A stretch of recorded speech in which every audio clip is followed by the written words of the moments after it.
Já se inscreveu no canal? Somos mais de 1 milhão de inscritos por aqui. Muito obrigado pelo carinho. Você que ainda não está inscrito, like no vídeo, inscreva-se, que é importante pra gente. Não custa nada, é de graça. Agradeço muito pela sua participação, beleza? Mas ele deu uma entrevista na saída de campo, acho que pro André Hernan, e foi muito bonito, cara. Muito bonito. A maneira como ele se expressou, a maneira como ele se declarou ao clube. O Yuri se declarou ao Corinthians. Acho que não era o clube do coração dele. Ele surge no Santos, joga no Inter, se identifica inclusive com a torcida do Inter, que ficou magoadíssima quando ele resolveu voltar para o Brasil e jogar no Corinthians. A ideia de voltar para o Brasil e jogar no Corinthians era uma ideia de visibilidade para chegar na seleção. A gente sabe que o Corinthians tem essa capacidade, fica perto da filha, né, São José dos Campos, né, onde ele tem família ali e tudo mais. E aí ele estava numa região de guerra lá na Rússia e tal. Então ele volta ao Brasil nesse modelo, né, nesse contexto. Cara, e aí ele tem 6 meses maravilhosos na chegada dele ali com o Vitor Pereira e tal. E o Corinthians faz um esforço absurdo para comprar o jogador. Jogador de, na época, 21, 22 anos. Sem dinheiro, né? O Corinthians não tinha dinheiro para investir. Ele sai do Inter para o Zenit por 20 milhões de euros. Ou 25 até, eu acho. Então o Corinthians não tinha dinheiro para arcar com esse valor e consegue uma negociação meio maluca, né, com o Zenit de adquirir 50% e entregando jogadores, né? Mantuan, o goleiro Ivan, o Pedrinho, foi, cara, uma loucura. Era a maneira que o Corinthians tinha e muita gente criticou na época, né, porque eram jogadores talentosos, aquela coisa toda, mas para você ter os direitos federativos, né, a possibilidade de utilizar o jogador, o controle sobre ele e 50% dos econômicos de um cara que valia 25 milhões de euros com 21, 22 anos, você tinha que fazer alguma coisa.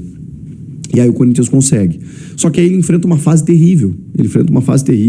Tudo que vocês já sabem, mas no ano passado se recupera lindamente, se tornando o artilheiro do Brasil.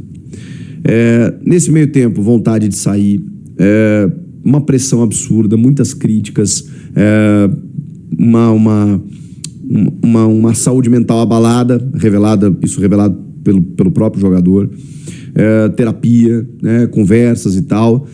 E aí, de repente, né, ele, aos pouquinhos, foi reconquistando a Fiel, que ele já tinha conquistado na chegada, mas aí depois a relação não ficou tão boa assim, né? Muitos torcedores continuavam abraçando o Yuri mesmo na fase ruim, muitos criticavam porque entendiam que, cara, não dá, se vier uma proposta pode sair e tal, o Corinthians errou a mão, tal, não sei o que, aquela coisa toda. Normal, né? Divide opiniões. Mas ele, cara, ele se tornou uma unanimidade, praticamente. Se você falar hoje com o torcedor do Corinthians, pela entrega, pelo comprometimento que esse cara tem, pelo profissionalismo, pelas palavras dele, pelas entrevistas, pela maneira como ele se doa para o clube. E agora, gente? E agora? Nessa entrevista, questionado sobre propostas para sair, ele falou, cara, teve. E aí eu conversei com a minha família, conversei com o clube, eu tinha uma dívida de gratidão pela maneira como a Fiel me abraçou. A gente passou momentos muito difíceis, mas também momentos muito bons, e a gente ainda vai, eu tenho certeza que a gente vai sair dessa. Não podia deixar o clube numa situação como essa. Então ele entende que, assim, em outras palavras, o Yuri revela que ele está percebendo a fase do clube em si. É um clube que tem um presidente afastado, que está inclusive no banco dos réus, em que tem um presidente interino, em que tem uma disputa política ferrenha, com protestos organizadas, e dentro de campo, com um time que trocou de treinador mais de uma vez, recentemente, que está dependendo muito, né, de reforços, de uma coletividade que não está acontecendo nesse momento. E ele está entendendo que, em outras palavras, o time precisa dele, o clube precisa dele, o torcedor precisa dele. E ele está dizendo, cara, eu vou ficar.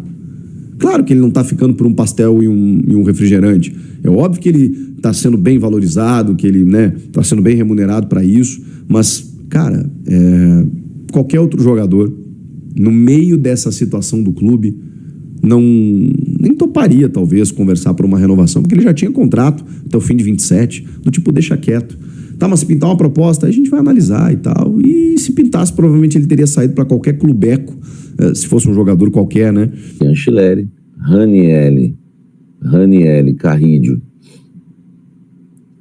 Bidon e Garro no ataque Memphis e Yuri. Não tem muito o que fazer, tá? Eu acredito que esse seja o Corinthians, tá? Para enfrentar o Palmeiras. Pode também jogar o Martínez junto com o Ranieri, né? No lugar do Bidon. Acho que não vai mudar muito. O Bidon tem me irritado bastante, sabe? Eu esperava mais do Bidon. O Eduardo Dantas, Samir, você ligou pro Dorival, né? Colocou o Bidu adiantado. Eu sempre defendi, né, essa tese, né? Samir, uma coisa que sempre defendi é usar Anceleri e Bidu juntos. Eu sempre falei aqui também, né? E dá certo. Se ele quiser jogar com 2 linhas de 4, tá? Ou até o próprio Bidu no losango. Para quem é corintiano mais das antigas, como eu, frequentador de arquibancada, como eu fui muitas vezes, por exemplo, a gente teve em 97 um time campeão no losango, né, campeão paulista no losango, com acho que era o Luxemburgo o técnico, quem era? Nelsinho? Quem que era o técnico em 97? Agora eu me esqueci, acho que era o Luxemburgo. A gente tinha Silvinho e André Luiz, 2 baitas laterais esquerdos, velho. Os 2 jogavam muito. Aí começou o teste para ver quem poderia virar meio campista, né? E aí o Silvinho virou o do losango na esquerda, o André Luiz. Então dá para você fazer isso, tá? Dá para você fazer isso. Não, lá em Ribeirão Preto foi 2001, tô falando 97, né? Contra o São Paulo, tá?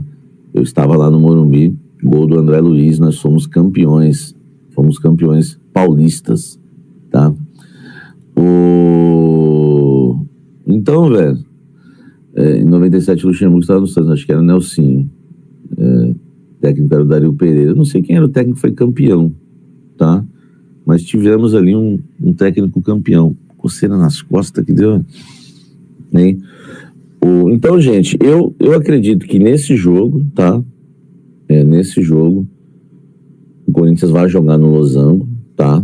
Sob o comando do Dorival Júnior.